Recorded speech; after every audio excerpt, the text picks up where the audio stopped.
as investment advice or a recommendation to buy shares in the company featured. Welcome to this Stockbox interview.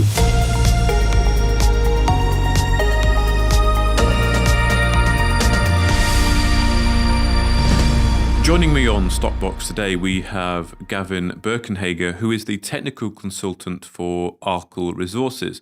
So it's nice to welcome you onto the program, Gavin. How are you? Good. Happy New Year, Mark. Happy New Year to you as well, Gavin. And it's the first time we've spoken. We have had John Teeling, of course, from Arkle Resources on Stockbox a number of times. But it's great to be talking to someone different at the company, and particularly you being a technical consultant. I'm sure we can make use of all the knowledge that you have on the project. And of course, we're going to discuss today some of the news that the company released yesterday. It was quite significant, I think, wasn't it? I mean, as I understand, you've been working on this project since about 2015, and you'd almost lost a little bit of hope, but you sort of found it again. Is that right?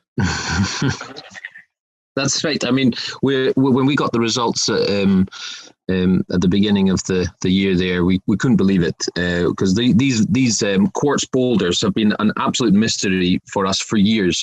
We initially found these boulders on the peninsula of Inishowen in Donegal, I think back in 2015, and we had been trying to trace where they had been dug out of, and we'd spoken to the farmer, and we'd spoken to the digger operator, and we'd had a rough idea of where it came from, and this led on to the soil sampling that we did, and then subsequent drilling in 2016, where we intercepted some veins, some very high-grade veins, but it wasn't the big boulders that we saw. The boulders that we found were plus 1 meter wide boulders, and they were very juicy, and they ran, I think, up to 12 grams per ton. So this was our main focus. But what we did find, though, and with the subsequent drilling in it was all 2016 we were doing this. So hole 3 and hole 7 were focused on these high grade veins. The best grade we got out of there was 4.82 meters at 5.48 grams.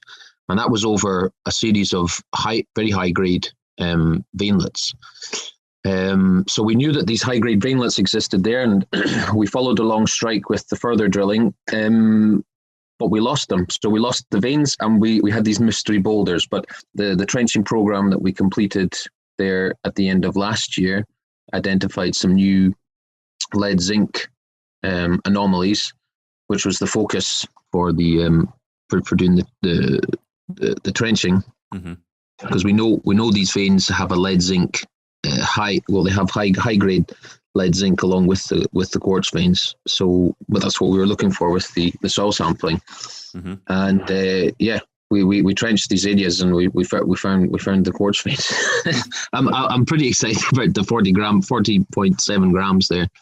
That was exciting. Yeah, that's a standout value there. I can see in the RNS that must make you feel quite excited. So it's just like the lost vein that you've now found. It sounds like an Indiana Jones film. Yeah. So that 40 grammer 10 centimeter quartz vein, it is narrow, but it's one of these high grade narrow veins. And we found it along strike. It was over 85 meters away for a long strike, but it's not in the orientation which we had anticipated in the subsequent drilling last year. So we know where we want to drill now for those high grade veins. And how was it you were able to find it again? Then what techniques did you use? So the soil sampling we conducted there was we've actually adopted that on our Mine River Gold project last year. It's sort of like a cost-effective way to cover a huge amount of ground very quickly. Essentially, it's just a handheld XRF, and we can take over 100 soil samples a day, literally just a handful of soil, and we do that in grids right across the area where we're getting these gold-bearing boulders that were found on the surface. Cover that huge area, and although it doesn't give accurate gold grades, it does give great grades of lead and zinc and copper, and these can lead to, these are like indicators for potential gold veins. because we know the gold veins in Inishowen anyway, they have a high lead zinc content. So we thought if we look for high lead zinc highs, hone in on that area and just focus on the areas in the soil where there's high lead and zinc, and that's what led to these trenching locations, these 8 trenching locations, which were mentioned in the press release there. That was literally, they were focused on these lead zinc highs in hope that they would be associated with the gold, and we were right on two accounts. Okay, so effectively the lead and zinc has helped you find the gold. Yeah, they've sort of indicated us towards where the gold might be. Okay, that's interesting. So apart from that huge 40.7 grams per ton, what's the other sort of standout results that you like? So yeah, the other exciting thing were these mystery boulders, as we said. So we lost them for years, and the farmer had actually been doing a lot of excavation work in and around the farm, in and around the trackway, and we just spotted it. There was just a very small outcrop of quartz sticking out of the side. We dug around it, and sure enough, it turned out to be a 50 centimeter wide outcrop of quartz vein material smashed into it, and it's full of this lead zinc ores, so the lead zinc sulfides. Couldn't believe it, and literally the texture and the nature of the quartz pretty much matched those mystery boulders. So we were pretty much, we thought this is it. This is what we've been looking for years. So when we got back the result, and the result was 13.1 grams, we knew straight away that was the source of the boulder. So what we had done then when we were there, we stuck around and asked the farmer just to dig a wee bit behind where we were noticing this 50 centimeter quartz vein, and sure enough, it continued on along strike, and it wasn't necessarily the orientation that we had anticipated, but yeah, we found it. We could trace it. It did pinch down to 25 centimeters, but it did then swell again to 50 centimeters again. So these veins do pinch and swell in nature. That was something I also noticed from the RNS. You mentioned this pinch and swell, but also you mentioned a nugget effect might be at play. So how does that? What does that mean, really? Yeah. So I mean, when we were drilling these, we'd done the second and third round of drilling on the project. We did encounter quartz veins and quartz veinlets, and they were analysed, and the grades were very poor. So we'd either thought we maybe either lost them, or we were experiencing a nugget effect. So within the vein, you might have, a nugget sitting within the vein, and we could be very lucky and drill right through that area where there's a nugget. So you're going to get a very high grade. You could drill right beside it, and you could get an area where there's very, very little to no nuggets of gold, and you could get a very low grade. So it's very much like the Welsh gold is like that. The Welsh gold, you get very big bonanza zones, as they call them, large nugget areas, and then you could go for meters and meters in the vein and get absolutely nothing, and then you hit another bonanza zone. So that's what I mean by a nugget effect, is that it's sort of an inconsistent grade.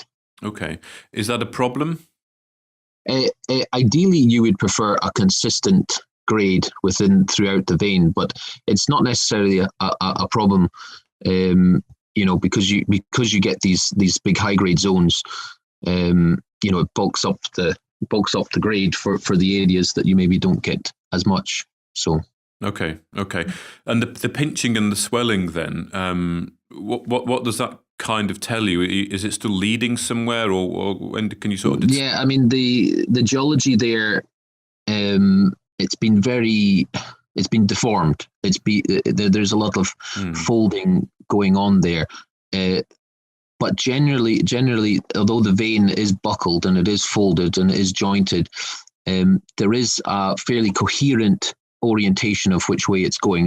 We've got this bearing of about 45 degrees from north, and it pretty much holds up for that bearing now, despite it slightly deviating from that 45 degrees, if you know what I mean. So, okay. The vein does it sort of breaks off in blocks. This is my recent observation from the the digging that was going on at the farm, noticing these very small quartz veinlets and recognizing the nature of what these small quartz veinlets are doing. And these little veinlets, what they're doing is that they are folding, they are pinching, they are swelling, but they are also breaking off in blocks, in parts. So we could have just been unlucky with the last round of drilling and just drilled through a gap essentially in the vein where it'd been broken off. So I think now we're at a point now for this project where we think we have a good model for what is going on, and we can take that into account for the further drilling that we're going to do, and it gives us confidence for doing further work on the project. Okay. Now, I always like talking to geologists or technical people because you always get very excited about what you've discovered, and I can certainly, from the early part of the interview, you clearly are quite excited about what you've just drilled. So, I mean, what are the next steps, Gavin? What would be the next plan of action? So, I mean, the focus right now is that we have these narrow high grade veins, and we have this the large vein, and that will be the focus. There are a lot of other boulders in the surrounding area, which suggests that there will probably be more vein sets, and it would be quite normal in this kind of geological environment to have multiple veins, not just these sort of one large vein and a couple of small veins. Most likely there will be more veins. So that's the scope. But for the focus for the next stage will be on tracing these veins along strike. So we have a handle on the orientation. We have a handle now on the dip of the veins. So I mean, we're fairly confident that we could, if we do, go straight to drilling now again and give it another stab, that essentially just follow it along strike, step out in increments, maybe every 50 meters, and step along and just keep following these veins along strike and essentially try and build a resource from that. Okay, so effectively you're going to follow the veins as best you can. Yeah. Okay. Yeah. And we could do some more trenching as well to keep following this along, but yeah. And would the veins potentially lead to something, or is it more about just getting an idea of what's in the area that you're drilling? I mean, there will be a limit to where these veins eventually just peter out, but they are coming from somewhere. They're coming from a source probably at depth. There is a stratabound unit in the area that does contain a lot of lead and zinc and silver, which may be a potential sort of source of where the lead and zinc grades are coming from. There's the old Glen Tocher mine, which is about 10 kilometers north, that exhibits a 3 meter wide stratabound unit with percents of lead and zinc. So as a potential sort of source of where these veins may be scavenging the metals, that may be the source. So that opens that whole corridor, and that whole corridor there from where we are at Meenera to Glen Tocher focuses around the Glen Tocher fault zone. So that fault zone is what's of interest, and there are boulders along that fault zone with high grade gold. So it sort of opens for scope for a much bigger area. Okay, and when you say boulders, are you talking sort of what does it look like really? Is it like a bulge in the earth that you can see on surface or not? Yeah, so it's literally just I mean, it was originally found maybe even 60s, 70s, 80s. There were geologists wandering around the fields there, and they found some quartz boulders just literally in the wall of the fields, or just lying in the river, and that's what was analysed, and that's what initially sort of drove people to go and have a look around there. Okay. Initially, they're just like, they can be cobbles the size of your fist, or they could be, as I said, we've been finding boulders that were plus 1 meter by 1.2 meters by another meter. So they can be quite big and quite small. Okay. And just finally, then, maybe without getting too technical, it's a new word that I've heard: stratabound. Could you? Stratabound. Yeah. So essentially, a stratabound resource is something that is within the sedimentary layers of the rock, and that is totally different to what we're looking for, which are focusing on here just now, are the veins, and the veins are essentially have exploited weaknesses, joints or faults within the country rock, within the rock. The rock there is shales, it's grits, but there has been some weakness within those shales and grits where hot fluid or hydrothermal fluid has passed through and has deposited out the quartz. But as this hydrothermal fluid has passed through this rock, it has been scavenging, as I said, heavy metals from the surrounding rock, and then eventually cooling and depositing them out in these veins. Right. Okay.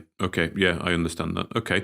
So, what's next, Gavin? Is it back to the desktop to plan the next round of exploration? Is that what you'll be doing when we finish the interview? That's right. I've got to do some permitting process, which may take a while, but essentially target the areas where I'd like to drill and do the various risk assessments and impact assessments, and get that to the Irish government for assessment, and hopefully, all going well, we could be drilling by spring. Okay, good, excellent. Hopefully by then the world has returned to some kind of normality as well. Here's hoping. But it's nice to have this in these times of depression.